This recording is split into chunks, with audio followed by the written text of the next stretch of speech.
Seerah of Abu Bakr As-Siddeeq. Last week we mentioned to ourselves some facts about this noble companion of the Rasul sallallahu alaihi wa alihi wasallam. And before I jump into today's discussion, I would like to ask some questions. I believe we jotted down or noted some facts about what the scholars of Islam regard as the best person after every other prophet and Rasul. That after the Rasul comes all other prophets and Rasul. That is كلهم بعد النبي صلى الله عليه وسلم يأتون بعد النبي كل رسل أو كل الرسول والنبي يعني تفضل النبي محمد صلى الله عليه وسلم عليه. So Allah gave a preference to the Rasul sallallahu alaihi wasallam. As Allah does his things, when he creates, he gives preference to one thing over the like that he has created, like Jibreel over all other angels. So the community, let me put it like that, of prophets and messengers, Rasulullah Muhammad sallallahu alaihi wasallam has been, made the leader. And after every prophet comes Abu Bakr. That's, among many other scholars, is regarded as the best human after every prophet and Rasul. Also is regarded as the best of this ummah after the Rasul sallallahu alaihi wasallam. There are a lot of indication to that from statements of the Rasul sallallahu alaihi wasallam. And inshallah, before we finish the discussion regarding Abu Bakr, we are going to pass over some of these statements. All right, who can tell us the name of this noble companion? What's his name? Abdullah. What's his father's name? Uthman. Barakallahu fikum. Tayyib. So is Abdullah ibn Uthman. What other name is his father known by? This is very important because his father is more, you find this kunya of the father either more mentioned than the real name of the father. The father's name is Uthman, but it might be confusing here is Abdullah ibn Uthman. Some might say something else, but both are, either a name, Ismu or Kunya, Li Abu Bakr As-Siddeeq. So what's his Kunya?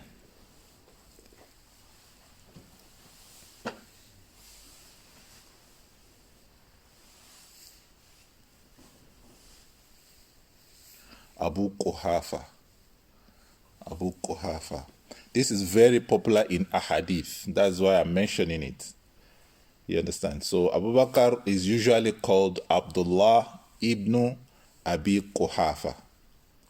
Ibn Abi Quhafa. You see it. And he also mentioned, if you remember, when the Rasul sallallahu alaihi wasallam went to settle disputes among some clan, so it was delayed.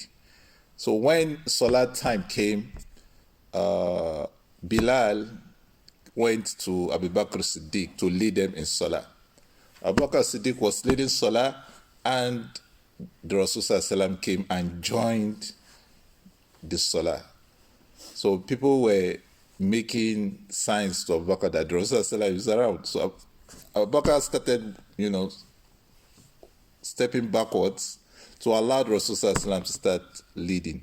So the Rasul sallallahu alaihi wasallam told him, mechanic, that stay where you are now. Abu Bakr said it is not for Ibn Abi Quhafa to lead the Salah when the Prophet is there. So he usually referred to himself as Ibn Abi Quhafa. You see that more popular than him being referred to as Abdullah bin Uthman.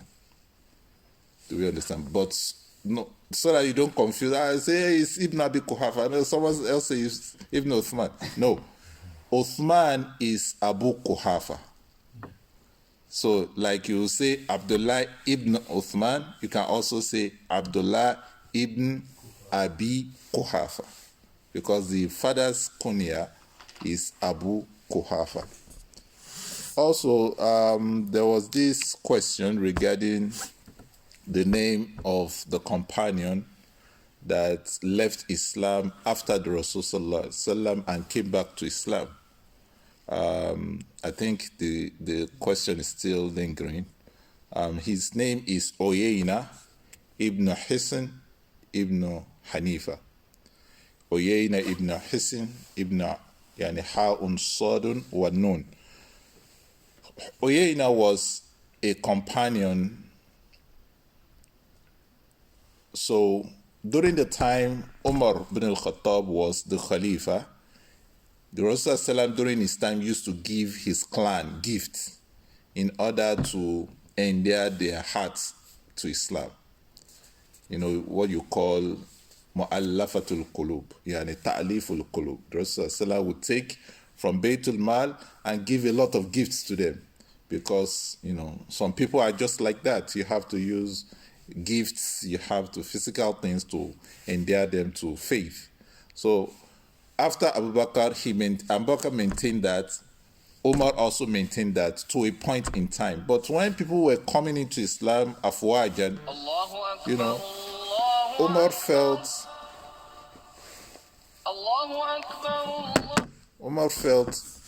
yeah, I don't think we should continue with this. This is a temporary thing. It should not be permanent. So he stopped. So Uyayna was very angry with that decision. So he had a cousin who was one of the advisors of Umar. And that cousin was a young and very knowledgeable person. This story I'm quoting is usually the tafsir for the statement of Allah, where Allah subhanahu wa ta'ala says, "A'udhu billahi minash shaitanir rajim, khudhil afu wa'mur bil urfi wa a'rid anil jahilin." Allah was teaching the Rasul Sallallahu Alaihi Wasallam, when people start misbehaving around you, khudhil afu, you know, take to the path of, you know, overlooking their faults, you know, overlook their mistakes, overlook their mess-ups, let me put it that way, overlook what they have done, either they've said it, either they did it in action, overlook, wa'mur bil urfi. Instead of getting angry and saying, you know, harsh words to them, command them to say what is good after saying what is bad, teach them what is right after they have done what is wrong. You know, that's one of the teachings of this deen. And that is, you see, one of the things that we all know, that the Rasul and those who came to Islam during his time and after him, most was because of his characters, right? We all know this. But it's not as if it's that easy. Sometimes the only reason why it's difficult for us because we did not learn the life of the Rasul and his companions. It is easier when we learn it through the lives of the companions, because sometimes the shaitan deceives us and say, you can't be like the Rasul. Rasul is the Rasul. How can someone do something and you just say afu, you just do afu? No. But if the companions can do it, you feel, oh, this concept has now been humanized. You know, sometimes we start feeling like the Rasul is superhuman, so we can't be like him. But if the companions can do it, you know. So you will see that happening in this hadith, although the bashariya of humans came out too. And that is why it is very good to learn the story of the Salaf, those who came before us, right from the companions downwards. So this Uyayna went to his cousin and asked for, you know, a private time with the Khalifa, Umar ibn al-Khattab, wanting to, you know, tell him that he's displeased with the decision to stop the gift that comes to his clan. Upon getting to Umar, he started saying so many bad things, that you, Umar, you are you are not truthful, you are not honest, you are not just, you are this, you are that. That kind of got, into the skin of Umar. He wanted to react. And because he surrounded himself with, if you know the Quran, Umar will look for you for advice. So you'll be part of his advisors.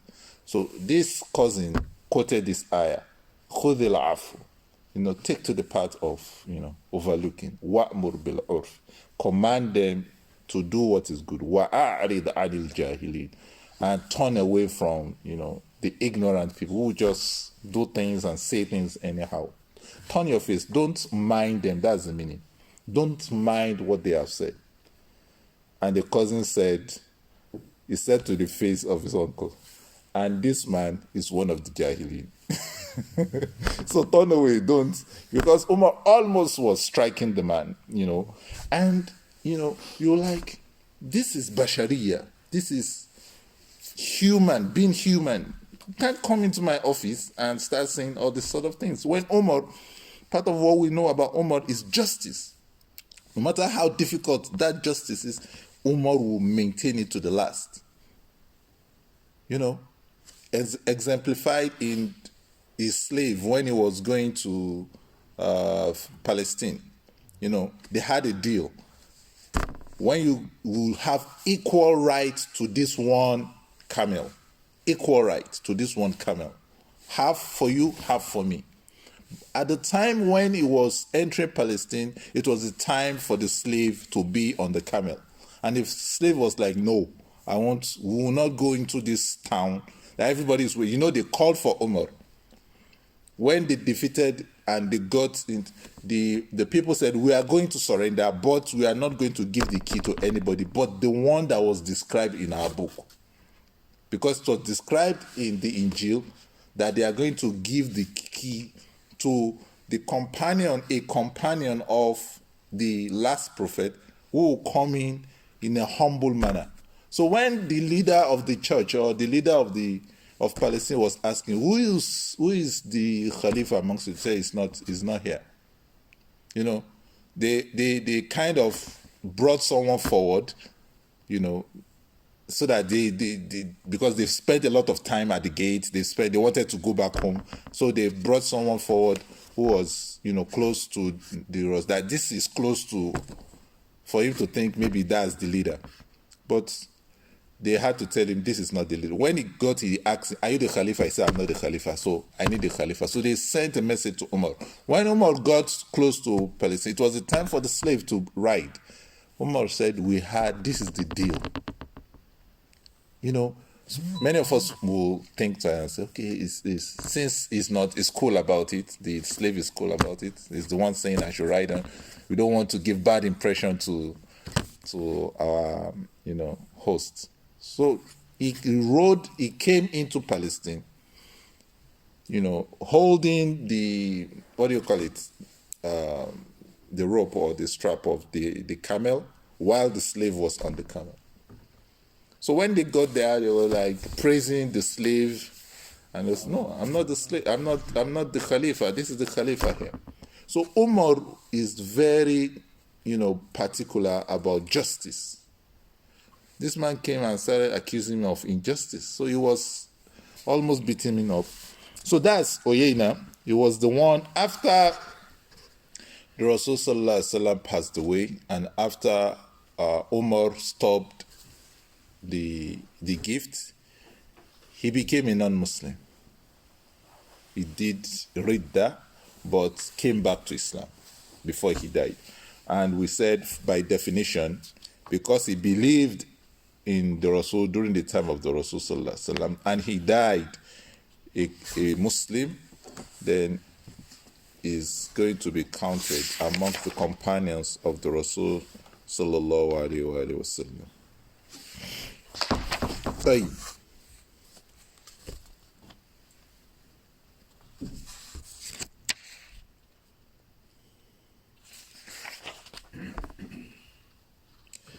We got to the point where we were mentioning that one of the first persons that got We said he was the first that believed in the Rasul sallallahu alaihi wasallam amongst the men. Who was the first woman? Who was the first young person? Ali. Who was the first freed slave? You need to know all this. The first freed slave. Bilal. No, who believed in the Rasul sallallahu alaihi wasallam? It's not Bilal. Zayd. Zayd bin Haritha. The Zayd bin Haritha is the one that Allah spoke about in the Quran. فَلَمَّا قَضَى زَيْدٌ مِنْهَا وَطَرًا. That was the adopted child of the Rasul sallallahu alaihi wasallam. And because of Zayd, they call him Ibn Muhammad, and Allah revealed that they should not be called this udu'uhum li'abaihim huwa aqsatu indallah. Call them by the name of their fathers. Wa illam ta'lamu aba'ahum fa ikhwanukum fid din wa mawalikum. If you do not know the name of their fathers, then call them akhun fid din fa ikhwanukum fid din wa mawalikum, or you name them your mawali. So you say Nafi Mawla Umar, mathalan. Nafi was a slave, he was a freed slave of Ibn Umar, Afwan. Mawla Ibn Umar. That is, Nafi was a very knowledgeable scholar, but he's a student and freed slave of the Abdullah ibn Umar. So you call them that. If they are your freed slave and you want them to be, for example, they are so close to you, don't call them by your name. Call them by the name of their fathers if you know. If you do not know, call them Akhu Fiddin or Mawla Fulan, Mawla Fulan. Tayyib.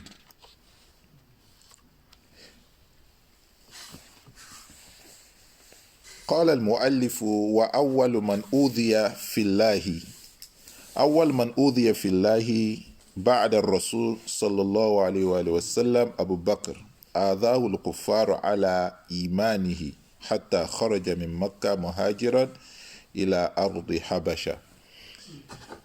After the Rasul صلى الله عليه وآله وسلم, Abu Bakr As-Siddeeq Ibn Abi Quhafa was the first person that was greatly punished by the kuffar after the Rasul sallallahu alaihi wasallam. The kuffar will always look for a way to hurt the Rasul sallallahu alaihi wasallam, to harm the Rasul sallallahu alaihi wasallam. Likewise, they did that for Abu Bakr As-Siddeeq. We told us about the story of Ibn Dughunna or Ibn. He said the name can be mentioned came in two ways, like the scholars have said, either Ibn Dughunna or Ibn Degina. You can call him Ibn Dughunna or Ibn Degina. So Aisha told us the story. He said, Lam a'aqil abawayya illa wa huma yadinani din. And this is one of the special fadlu that Abu Bakr has. Aisha said, when I was growing up, I never knew my father except that they were Muslims. My father and my mother, they were Muslims. The father of Abu Bakr was a Muslim. The mother of Abu Bakr was a Muslim. All his household were Muslims. All his household were Muslims. So, Lam يمر علينا يوم إلا يأتينا فيه رسول الله صلى الله عليه وسلم. There is no day except that Rasul sallallahu alaihi wasallam will visit us, our household, because of the closeness he had with Abu Bakr As-Siddeeq sallallahu alaihi wasallam wa radiyallahu anhu. طرفي النهار بكرة وعشية. He will always visit us, day and night. فلما ابتلي المسلمون خرج أبو بكر مهاجرا نحو أرض حبشة حتى بلغ برق الغماد لقيه ابن الدغنة. So when the persecution against the Muslims were getting too intense, Abu Bakr made a decision to make hijrah to Habasha. That was the first place Muslims were making hijrah to. Hatta balago Barqul Ghamad Lakiyahu Ibn Duhunna. When he got to a place called Barqul Ghamad, Ibn Duhunna met with him. وهو سيد القارة. He was the leader of a Qara. فقال أين تريد يا أبا بكر. He inquired, where are you heading to, O Abu Bakr? فقال أبو بكر أخرجني قومي فأريد أن أسيح إلى في الأرض أعبد ربي. Something salient in what he said. My people have exited me from my land, and I'm looking for a place where I'll be worshipping Allah. Not I'm just looking for anywhere. No.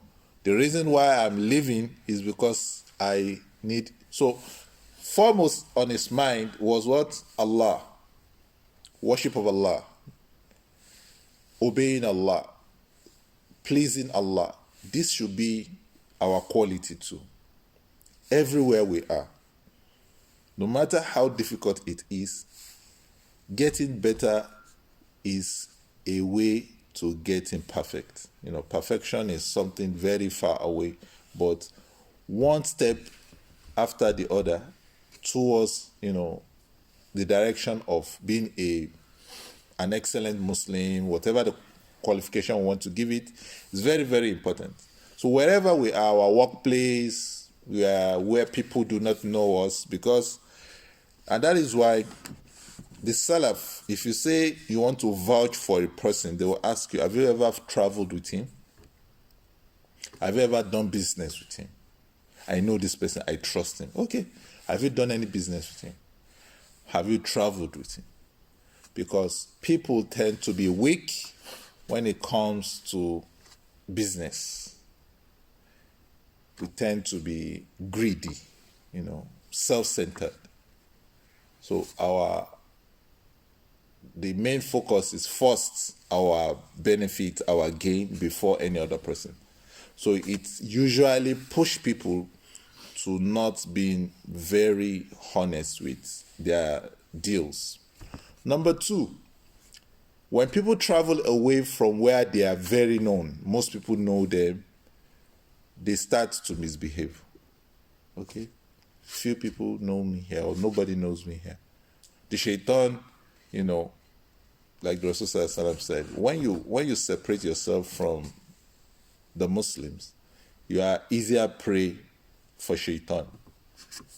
Yes, because sometimes shaitan will not come to you because of someone close to you. It's considered as a waste of time. If I say do it, these people will tell you not to do it. So sometimes it's like a shield, if not, totally, but reducing the effect of and the whispering of the shaitan. But when you are away, you go on a business trip, holiday somewhere, you are the only one. If you misbehave there, nobody knows, only you and Allah. So shaitan comes, knocking at your door every time. This is what people do here to enjoy themselves. If it is haram, encourages you to join in.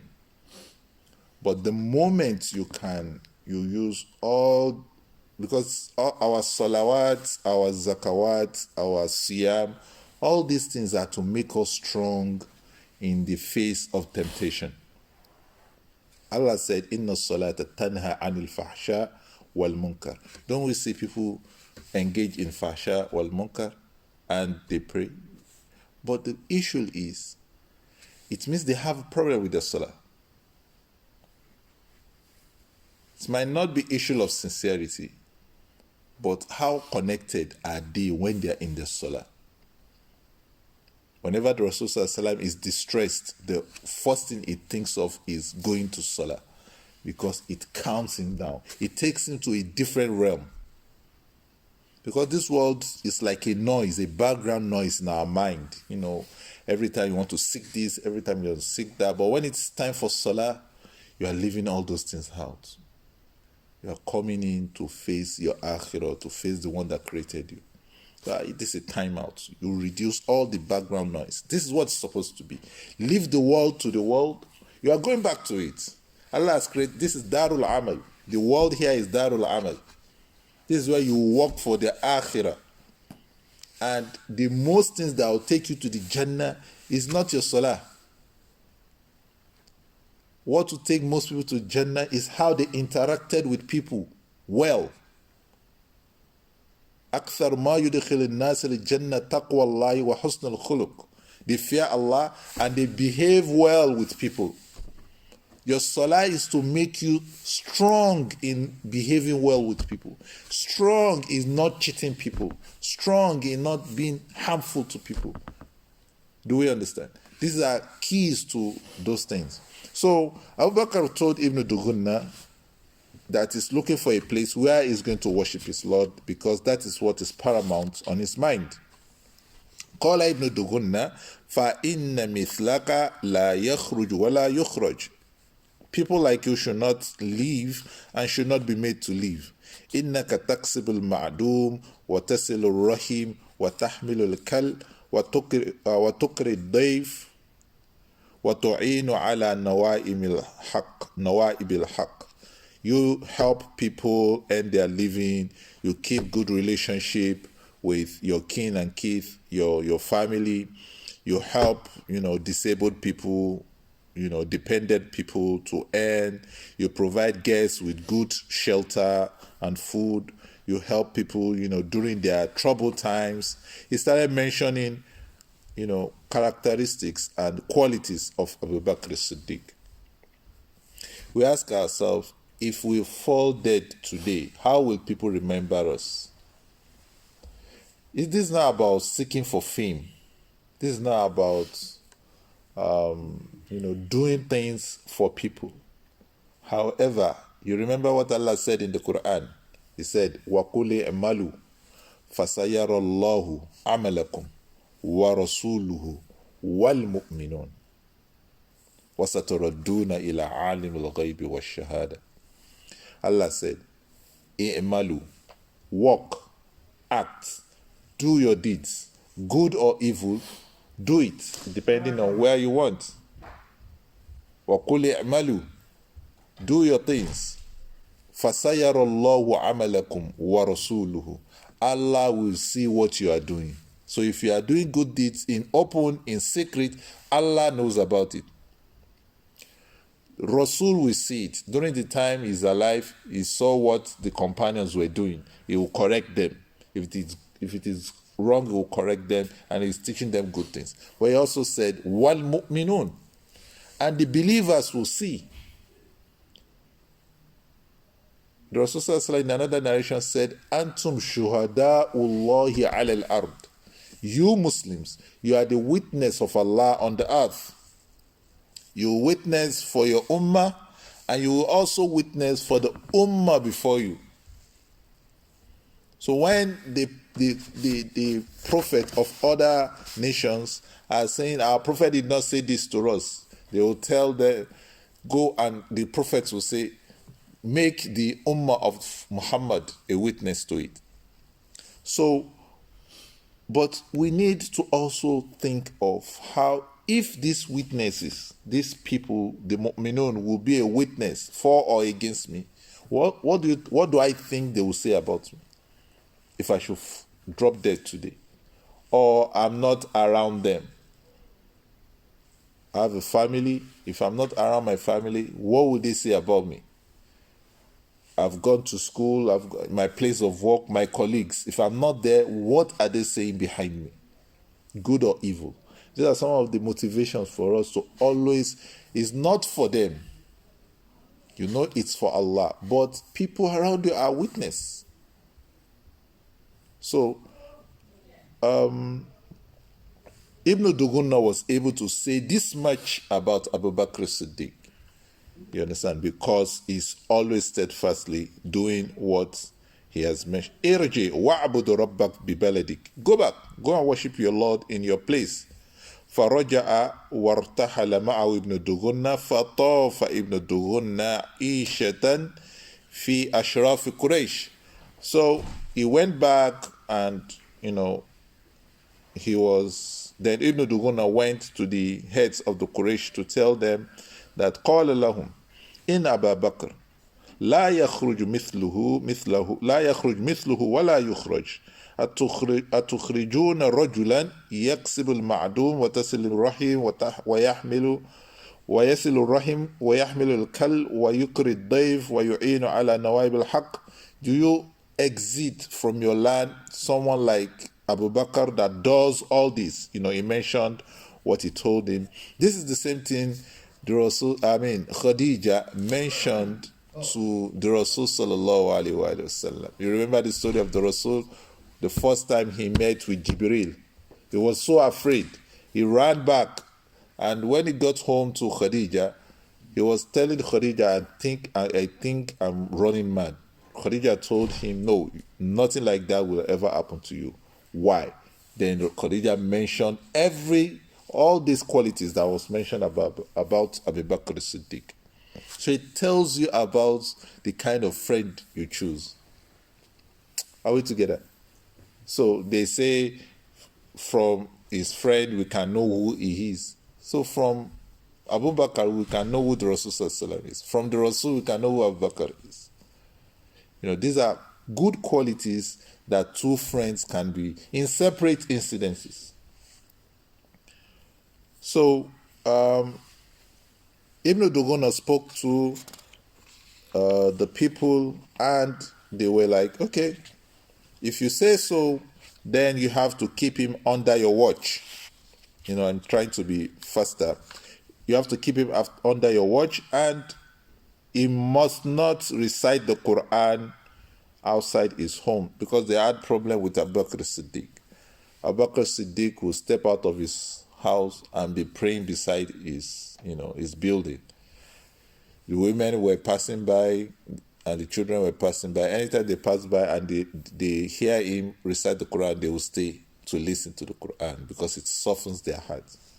The men were terrified by this, so they complained to Ibn Duguna that this man, you have to tell him not to recite the Quran outside, because we fear for our women and we fear for our children that when they listen to him, they are going to believe in him. So Ibn Duguna went back to Abu Bakr As-Siddeeq that this is the condition they gave you. Initially, Abu Bakr As-Siddeeq, listened to him, was praying inside. But later he thought of, why can't I build like a small shelter beside my home? It's just an attachment to my house. So it's still inside, but what he made for himself could still expose him to the point that people can hear what he's reciting. So the women were congregating and children to listen to his recitation. The men were also agitated by this, complained to Ibn Duguna that we don't want this. We want him in his house, doing whatever in his house. We don't have problem with it.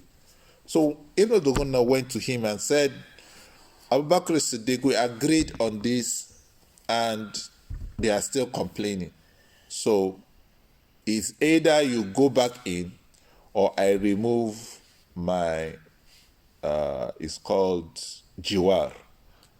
I'm looking for like a protection, a neighborly, friendly protection, being under his protection. I remove my protection, I will not be protecting you again. Abu Bakr As-Siddeeq said, don't worry, remove your protection. I will be under the protection of Allah. I don't need your protection. Do we understand? And that was how the story went. Abu Bakr As-Siddeeq, the people, started to rain, harm on him because of his closeness to the Rasul sallallahu alaihi wasallam. Tayyib. Also, he told us the story of him being a strong person, as Ali said that he witnessed that some of the leaders of Quraysh decided to harm the Rasul sallallahu alaihi wasallam, and Abu Bakr As-Siddeeq came to his rescue, and he had to fight his way through the crowd of these people, throwing one to either side of the congregation in order to reach the Rasul sallallahu alaihi wasallam. One of those that were involved in this was Uqba ibn Abi Mu'ayt. Uqba ibn Abi Mu'ayt used not to be part of those who will, harm the Rasul sallallahu alaihi wasallam, but he had a friend. He had a friend who was a very known enemy of Islam. I'm trying to remember his name. A verse also, Alhaakum at-takathur. La, not Alhaakum at-takathur. I'll remember his name. So he had a friend who he was very close to, and he likes to satisfy that friend. So one day the friend traveled out of Mecca on a trade mission. So this man, Uqba ibn Abi Mu'ayt, wanted to, he organized a party, and he wanted every honorable person in Mecca to attend that party. So when he gave the Rasul sallallahu alaihi wasallam his invitation, the Rasul sallallahu alaihi wasallam said he's not going to come. The Rasul sallallahu alaihi wasallam declined attending. So he told the Rasul sallallahu alaihi wasallam that, what will I do to make you come? Because I don't want even one of the noble people in Mecca to miss my party. So the Rasul sallallahu alaihi wasallam told him, if you accept Islam, if you become a Muslim, he will attend this party. Do you know what he did? He took the Shahada. He became a Muslim. However, when his friend came back from his journey, he rushed to his house. I said, I heard you have done so and so. He became very furious. But because he liked, he was very close to this man, he was taken aback, and he asked him, what will I do to satisfy you? He told him, go and give him back his Shahada that you took from him. Then you are going to spit to his face, and you are going to strangle him. When you do this, then I will know that you are serious. And the man said, I'm going to do all this. So he went back to the Rasul sallallahu alaihi wasallam, told him he's no more a Muslim, spat on his face, and tried to strangle the Rasul sallallahu alaihi wasallam. It was Abu Bakr As-Siddeeq who came to the rescue of the Rasul sallallahu alaihi wasallam. But this man died a kafir. The Rasul sallallahu alaihi wasallam told him that he's going to die, in the hands of the Muslims. During Battle of Uhud, when the kuffar were going out, he told his wife that he's not going. That Muhammad said, I'm going to die in the hand of the Muslims. That's how, you see, وَجَحَدُوا بِهَا وَاسْتَيْقَنَتْهُمْ أَنفُسُهُمْ ظُلْمًا وَعُلُوًّا. They fight Islam, but in their hearts, they know the Rasul sallallahu alaihi wasallam was speaking the truth. How can you say you are not going to become a Muslim, but you trust that what is said, that you are going to die in the hand of the Muslims, is true? So he was saying that he will not go. So the wife told him, what? You will not go? I think the wife told the friend, and because he liked the friend told him, don't worry, nothing will happen to you. He attended the battle and died there. So, Sadaqa Rasul sallallahu alaihi wasallam. So these are some of the storylines of Abu Bakr As-Siddeeq being tortured by the non-Muslims, and also being one of those who usually protects the Rasul sallallahu alaihi wasallam from the hands of the Muslims. وَأَوَّلُ مَنْ دَعَا إِلَى اللَّهِ is also one of the first to call to Islam in open. When the Rasul sallallahu alaihi wasallam was teaching Islam, he was teaching Islam in secret, and he would teach it in the house of Arqam, the famous house, Bayt al-Arqam. And but Abu Bakr was one of those who called to Islam in open. قال المؤلف أبو بكر أول من دعا إلى الله وكان له قدر عند قريش ولم لما فيه من المحاسن فجعل يدعو الناس إلى الإسلام من من وثق به أو من وثق به فأسلم على يديه أكابر أهل الشورى. I think we mentioned this also. So because Abu Bakr was one of the nobles in Mecca, a lot of people respect him. So when, after becoming a Muslim, that week he started preaching to, the other nobles in Mecca. قال المؤلف فأسلم على يديه أكابر أهل الشورى. A lot of those who were in the Shura, Ahl Shura, who are they? When you say this Ahl Shura, who are they? Is it like the Shura of Quraysh? No. Do you mean generally or like specific people? Yeah, the terminology Ahl Shura, the first people it goes to.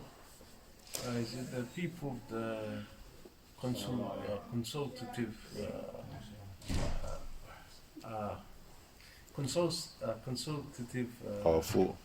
assembly? Yes. To who? People of Makkah, like you said, or to someone specifically? These were the people Umar chose when he was stabbed, before he died, that come together to pick a Khalifa after me. So these were when they say Ahlul Shura, these were the people that Umar chose after he was stabbed to pick a Khalifa after him. So most of them were also part of Al-Ashar Al-Mubasharun Bil-Jannah. So فَأَسْلَمَ عَلَى يَدَيْهِ Uthman ibn Affan, Talha, Zubair, Abdurrahman bin Auf, Abu Ubaidah, وَهَذَا أَفْضَلُ عَمَلٍ. All these mentioned are part of the 10 people that Allah has promised the Jannah. There are more, but 10 names he called together. The Khulafa, the 4 of them, and also these people that were mentioned in this. All of them accepted Islam in the hands of Abu Bakr As-Siddeeq. All this mentioned accepted, and the author said وَهَذَا أَفْضَلُ عَمَلٍ or أَفْضَلُ الْعَمَلِ. Why did he say that? This is one of the best deeds you can do. That's you preach to someone and Allah guides that person through your preaching or through whatever you have done. This is one of the most rewarding acts for a Muslim. So like we said, the reason why we are looking into their story is to take away from it. Our lives should also, part of our lives should be that we should talk about Islam to people.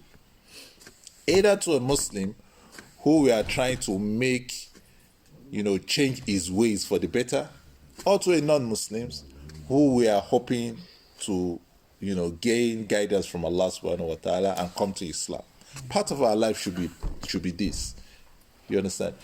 I watched a video of a very aged woman. When she became a Muslim, she was like, how did I spend the whole of my life not hearing this message? And she started weeping. How come that I spent over 80 years of my life? I'm hearing it now.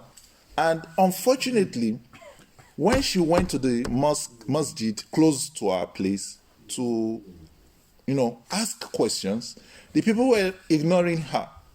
She'll come there and stand for hours. Nobody will even say, what do you want? How can we help? For days. But as Allah will have his things done, the day she chose as the last day she would try was the day she was standing and a sister came by to ask, how may I help you? And she said, I have questions to ask. And the sister answered those questions and she was satisfied and she became a Muslim. And she was weeping. How come I spent more than 18 years in this world? I've never heard about the message of Islam. Then who will carry? Will the Quran jump and be informing people about itself? No, it's we that we should go about to talk. We might not be the professional da'i, but we should seek opportunity to talk to people about Islam. Guidance is not in our hands. Say what you know and leave the rest for Allah subhanahu wa ta'ala. May Allah subhanahu wa ta'ala guide our steps. All right. I think by... Okay. I think we can stop here. سبحانك اللهم وبحمدك وأشهد أن لا إله إلا أنت أستغفرك وأتوب إليك. السلام عليكم ورحمة الله.